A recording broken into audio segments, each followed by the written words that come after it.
இப்போது கொஞ்சமாக தண்ணி ஊற்றி நல்லா மிக்ஸ் பண்ணி விட்டுக்கலாம். கொஞ்சமாக தண்ணி தெளித்து நல்லா திருப்பி விட்டுக்குங்க. மசாலா நல்லா மிக்ஸ் ஆகணும்.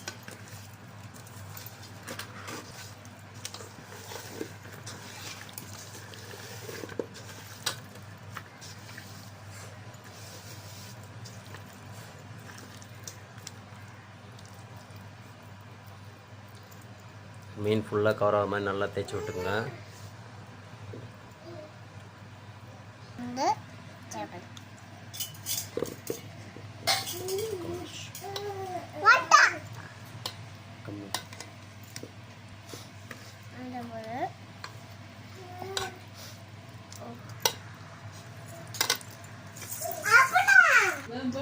இப்போது நல்லா மிக்ஸ் பண்ணியாச்சு. இது ஒரு 2 மணி நேரம் நல்லா ஊற வச்சுக்கலாம்.